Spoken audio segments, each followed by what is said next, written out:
I stood behind the pavilion on Lake Erie, holding a still warm pecan pie. Through the chatter and clinking bottles I heard Brooke, my son's wife, lean toward her friend and whisper, "She should not be here." The words cut sharper than the wind off the water. I could have turned away, spared myself the sting, but I straightened my back instead. Inside, the air smelled of beer and grilled meat. Eyes slid past me, quick and guilty, as though I were an intruder.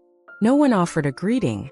I set the pie among the trays of food, its steam curling into the silence around me, and pulled out the last empty chair. My seat. My right. Conversations resumed, louder now, voices deliberately skipping over me. A laugh here, a clink of glass there, but not a single glance my way. The whisper echoed in my head, cruel and steady. She should not be here. Yet I was. And I would not move. I remembered the years before River and Rye had a sign, before it had polished tables and photographs in the local paper. It began with a phone call from Jason. My only son, my boy who once scraped change from the couch cushions to buy his first baseball mitt, called me late one night with a voice both hurried and hopeful. "Mom, Brooke found a truck. A real one with the kitchen already built in. We just need a little more to make it ours. We can pay you back once it's rolling." I was 68 at the time. My knees had begun to ache on cold mornings, but I still cleaned houses 3 days a week to stretch my pension. I had saved carefully, not for extravagance but for security. I drove an old sedan, its paint dulled to a gray that no longer had a name. Selling it felt like cutting away a layer of skin, but I did it. I also walked into First Community Bank and closed a small savings account that I had kept since 1991. The teller looked surprised when I asked for all of it in cash. I counted out $14,200 on my kitchen table, the bills stacked neatly in envelopes I labeled with my own handwriting. For the truck. Alongside the money, I wrote a letter in black pen on lined paper. It said, "To Jason and Brooke, this is my contribution. No repayment expected. May it help you build something lasting."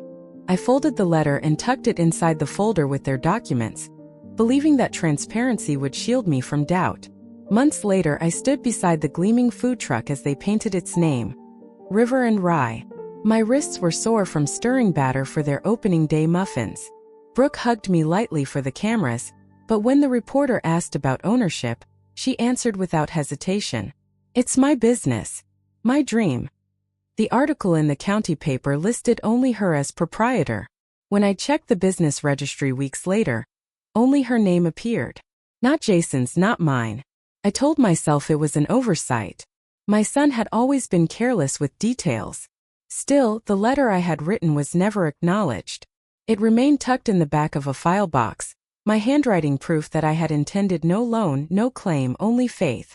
Faith, I learned, is not legal standing. I began keeping receipts. Small things at first, $327 for the stainless steel shelving, charged to my card after a temporary shortage. $89. $60 for napkins and takeout containers, just until the business starts turning. My own grocery slips thinned out: white bread instead of wheat, canned beans instead of fresh. The notebook I kept in the drawer of my kitchen table filled slowly with dates and amounts. July 12th, $220. August 4th, $310. September 19th, $150. I wrote them in tidy rows, as though I were balancing a household budget, though the household I fed was no longer mine. By the second year, River and Rye had expanded into a storefront bistro. Their logo was on mugs, shirts, even tote bags. I visited once, hoping for a coffee with my son. Brooke greeted me at the counter as though I were any paying customer. "Table for one?" she asked, voice polite, detached. Jason came from the kitchen, wiping his hands on his apron. "Mom," he said warmly, but only for a moment. Brooke's glance cut the warmth short. I ordered soup and bread. When the bill came, it was full price. I paid it quietly, leaving the receipt folded in my purse as another piece of evidence. Back at home, I pulled out the newspaper again. River and Rye, founded and owned by Brooke Parker. My name absent. Jason's too. The article praised Brooke's vision and entrepreneurship, though I knew she had never once signed a check without asking Jason first. But the record was clear. The business was hers, and my sacrifice had no place in the story. I reread my own letter more than once during that winter. The words "no repayment expected" glared at me. A kindness turned into erasure. Neighbors began to comment. June Porter from across the hall stopped me by the mailboxes. "Saw your daughter-in-law's place on the news," she said. "They mentioned family support in the early days. Must have been Brooke's parents, right?" I nodded silently, though the truth pressed heavy on my chest. Brooke's parents had contributed only a name on the articles of incorporation. It was my car, my account, my years of savings that had built their start. But on paper it was all Brooke's. The wrong names. I thought of that day by the lake, her whisper drifting through the pavilion air. She should not be here. It was not new. It was only the latest chapter of a story that had begun the moment she claimed ownership of what I had paid for. And so I began to understand. My money was not gone, not exactly. It had been transformed into silence, into exclusion, into erasure. The notebook in my drawer filled steadily, line after line of dates and amounts. I sharpened my pencil and kept writing. If no one else would remember, I would. The first true shift came not from family, but from strangers. I had walked to the downtown library one Tuesday afternoon. The kind of day when the wind off Lake Erie cuts through wool coats. A flyer on the bulletin board caught my eye. Free legal clinic advice for seniors. I had walked past those flyers before, thinking they were meant for people in worse condition than me. But that day my purse felt heavy with receipts, my notebook pages stiff with numbers I could not erase. I sat down at a folding table under fluorescent lights, the smell of dust and ink thick in the air. Across from me sat a young attorney named Laura Kim, her hair neatly tied back, her eyes calm but sharp. "What brings you here?" she asked. I slid the notebook across the table. She leafed through its pages, her brow tightening as she saw the rows of dates and amounts. "Are you hoping to reclaim the business?" she asked gently. I shook my head. "No. I just want to know what authority I still have." Her answer was clear. "You cannot take the business back. You gave the money freely and you wrote it down, no repayment expected. Legally, that means it was a gift." Her words cut, but not cruelly. They cut like a surgeon's knife, precise and necessary. "But," she added, looking me square in the eyes, "you can take back your authority. You can decide who has access to your accounts, your documents, your future. That is still yours." That night, I pulled open the old metal file box where I kept my papers. Among the brittle folders, I found a document I had nearly forgotten. A power of attorney I had signed years earlier giving Jason authority in case of emergency. At the time it seemed practical. He was my only child. Who else would handle things if I were suddenly unable? Now the very thought of it chilled me. Brooke's whisper at the lake echoed again. She should not be here. If my son's wife already wanted me excluded from gatherings, what would she do with access to my finances, my home, my life? The next morning I called Laura Kim's office. Within a week, the revocation was notarized. Jason no longer held my power of attorney. That same week, I closed our small joint account at First Community Bank. The teller, a young man with freckles, asked if I was sure. "Yes," I said firmly. "Move my balance into a new account. Single holder only." He clicked at the computer, then paused. "Mrs. Anderson," he said cautiously, "do you want me to remove the authorized user as well?" "Authorized user?" I repeated. "Yes. It looks like Brooke Parker has been an authorized user on this account since last year. She has her own card connected here." The room tilted for a moment.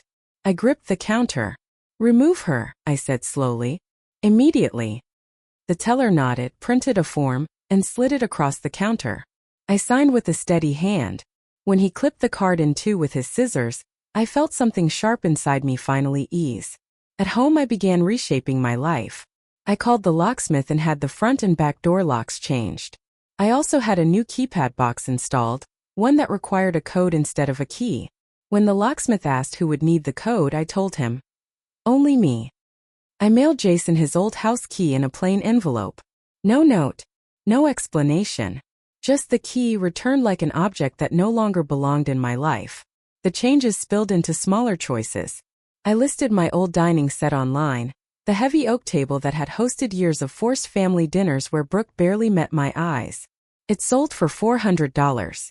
With that money, I placed a deposit on a unit in a senior co-op on the other side of town. Not a rental with constant risk, not a nursing home with surveillance, but a co-op where every resident held equal share. My own name on the papers. My neighbor June Porter noticed the delivery truck when it carried my few boxes into storage. She brought over a pot of chicken soup that night, the kind that tastes of carrots and thyme. We ate together at my new, smaller table, steam rising between us. This is the first pie I have baked just for myself, I told her, sliding a slice of pecan onto her plate. June smiled. Then it is the sweetest one. Silence followed, but it was no longer frightening. It was a room I could sit in comfortably. The final step was the living trust. Laura Kim guided me through the forms, line by line, her pen steady, her explanations patient. The beneficiaries were clear. Harbor Haven Shelter, where women over 60 found beds when they had none. And a fund I created for women starting small businesses later in life. The irony was deliberate. My money, my sacrifices would not fuel River and Rye any longer. They would seed futures that did not erase the hands that helped. When the documents were signed, I felt the same weight leave me as when the teller had clipped Brooke's card. Still, the most startling moment came weeks later. A letter from the bank arrived in my mailbox, confirming the removal of an authorized user. It listed Brooke Parker's name plainly in ink, under the heading former user. I slid that paper into the same notebook where I had written every date and amount. Another piece of evidence, though not for a courtroom. For myself. For memory. For clarity. Because in the end, what Laura Kim had told me was truer than any contract. I could not take the business back. But I could take myself back. Piece by piece, signature by signature, decision by decision. My authority was mine again. And for the first time in years, my money was off the table. The house felt different after the locks changed. I could walk from room to room without wondering who else might come through the door. I mailed Jason his key in a plain envelope. No return address, no note. Just a silent fact. The door was no longer his. I began clearing the rooms. The heavy oak dining set, scarred with years of family meals where I sat in silence, went first. A young couple from Sandusky loaded it into their truck.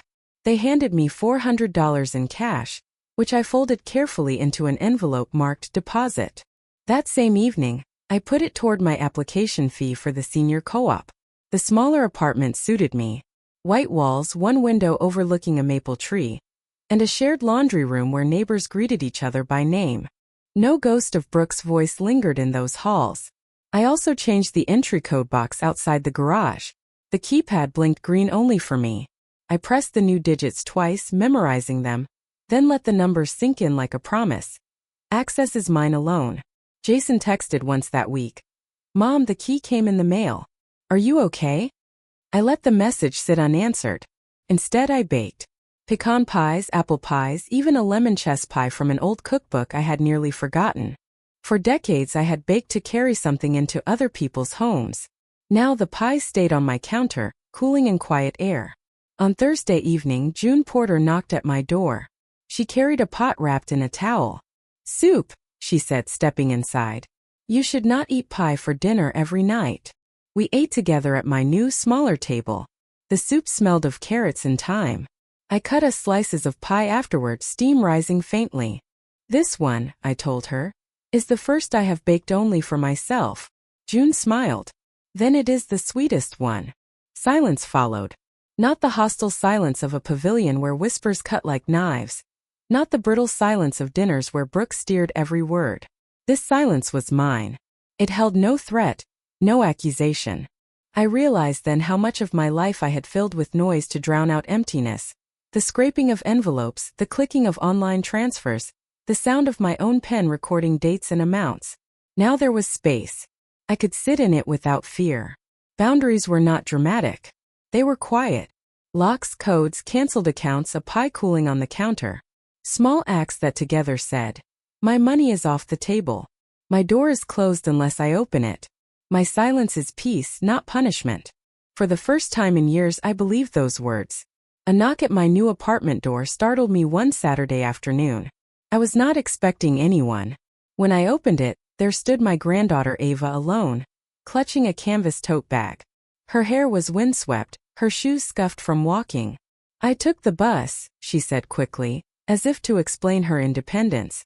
She was 17, just finishing high school, tall but still hesitant in her posture. I let her in. She sat at my table, tracing the wood grain with her finger. For a long moment she did not speak. Then with sudden force she blurted, "Grandma, I am sorry." "For what?" I asked quietly. "For not saying anything. For letting Mom talk about you like that." Her voice cracked. She reached into her tote and pulled out her phone. I recorded it. At the lake party. When she whispered. I felt my breath catch. She pressed the phone on the table between us, screen glowing. With one tap the sound filled the kitchen. Chatter, clinking bottles, and then Brooke's voice sharp and low. "She should not be here." The words that had sliced me open that day now played from a speaker, captured, undeniable. I did not flinch. I only said, "Thank you." Ava's eyes searched mine. "You could use it, you know. To show Dad. To show everyone." I shook my head slowly. "No, Ava. Not for revenge. For memory. So I never forget." She bit her lip, then nodded. Her shoulders relaxed, as if she had been holding her breath for weeks. We sat in silence for a while. I cut 2 slices of pie, set one in front of her. She ate slowly, her eyes bright with something between relief and sadness. When she finished, she reached into her tote again and pulled out a small notebook. On the cover she had written in neat block letters, "Truth only. This is for us," she said. "Not gifts, not excuses. Only truth. That is what I want with you." I opened the first page.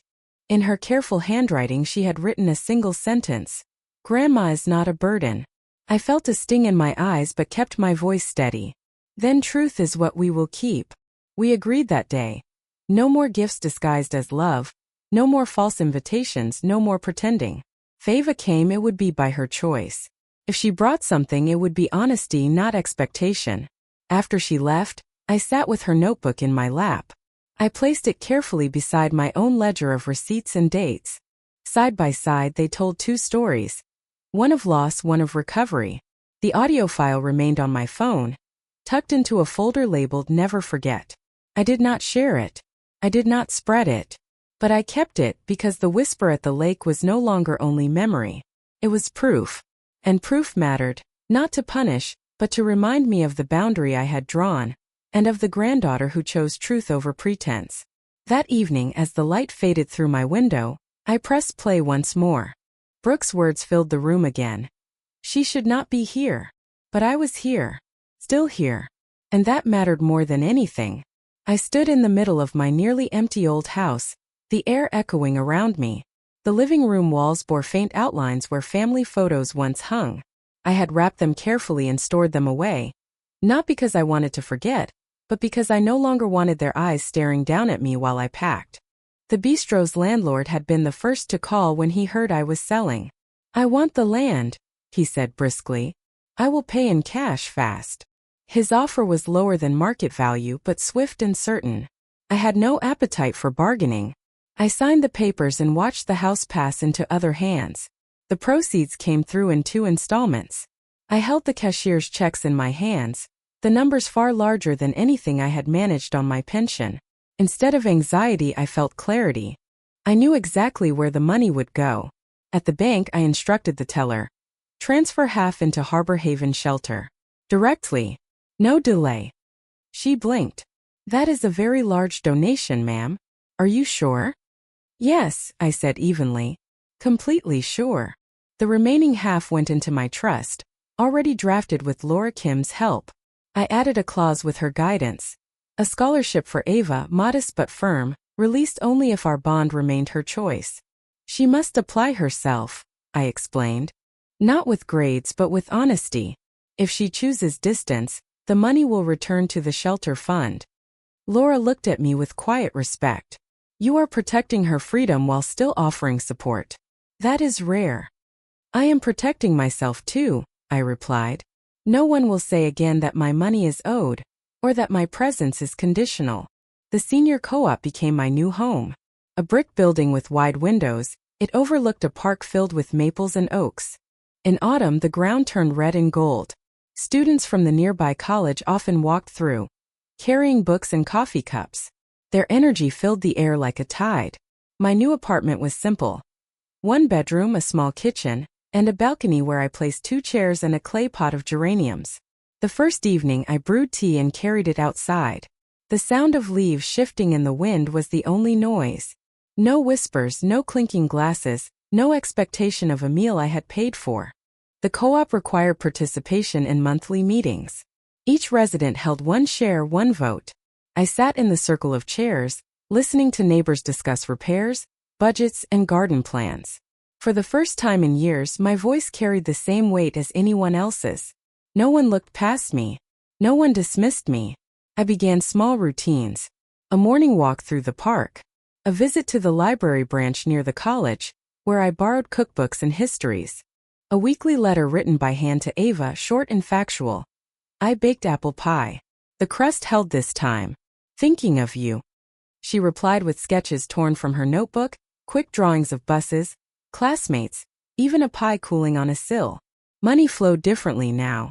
Instead of automatic transfers draining me dry, I set standing donations. $500 monthly to the shelter, $200 to the scholarship fund, $50 to the co-op's garden project. Each amount was written in my new ledger, but the numbers were steady, predictable. No sudden calls, no fabricated emergencies. Jason's silence stretched across the weeks. Brooks too. I did not chase either. When a letter finally came from Jason, the envelope carried his uneven handwriting. I placed it in a drawer without opening it.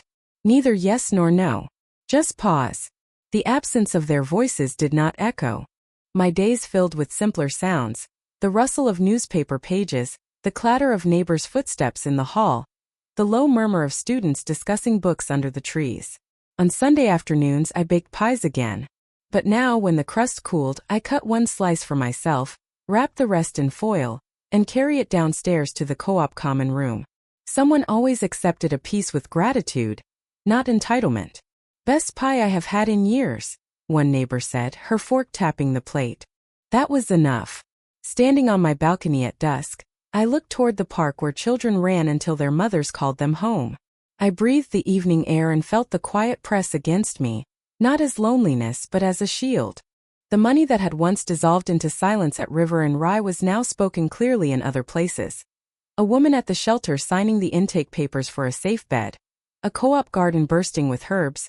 A notebook in Ava's hands with a scholarship clause waiting patiently for her choice.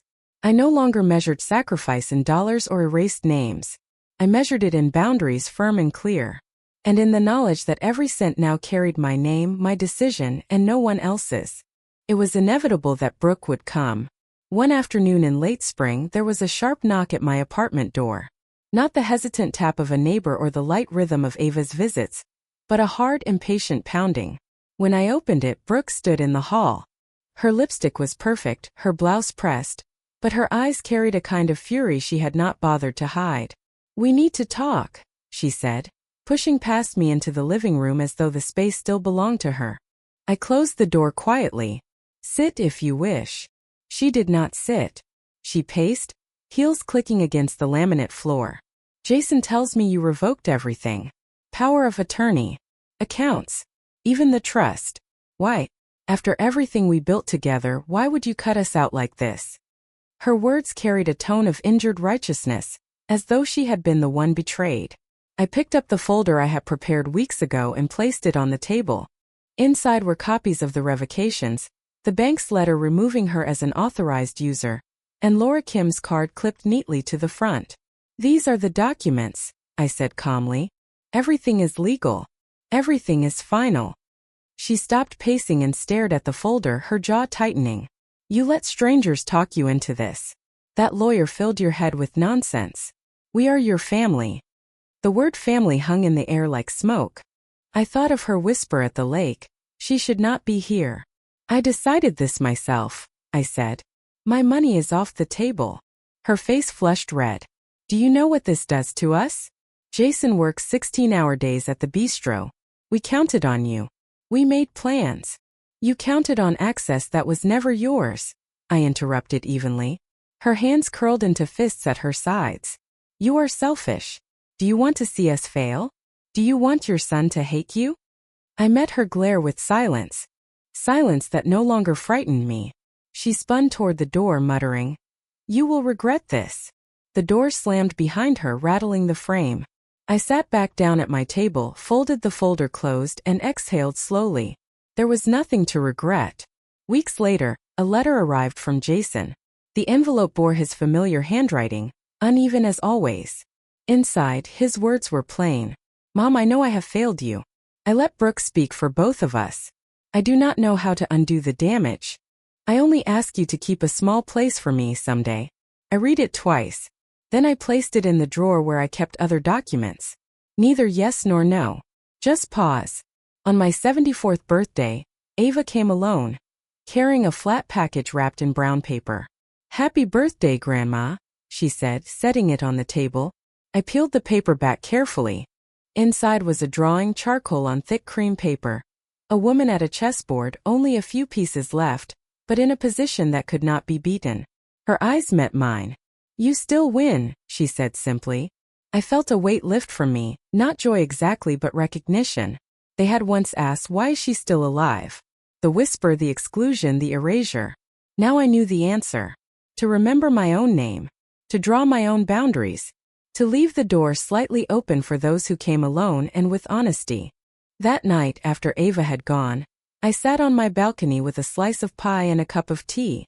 The park was quiet except for the rustle of leaves. Lights from the college glowed in the distance. The evidence was all in its place. Receipts, bank letters, trust documents, Jason's unopened apology, Ava's audio file, her notebook of truth, her drawing of the chessboard. Together they formed a ledger, not of money, but of survival. I did not need to brandish them in court or at banquets. Their power lay in my keeping, in the quiet knowledge that truth always finds its way to the surface. The whisper at the lake had tried to erase me. But here I was, 74 years old, seated firmly in my own chair. My money off the table, my silence my answer. And in that silence I finally heard myself again. If this story touched you, let me ask you something. What would you have done if life had put you in the same situation? Would you have chosen the same path? Or taken a different turn? Your opinion is very important to me. And I truly love reading the comments you leave. They give me new perspectives and sometimes even inspire new stories. If you would like to support me, you can do so with a small donation or by using Super Thanks.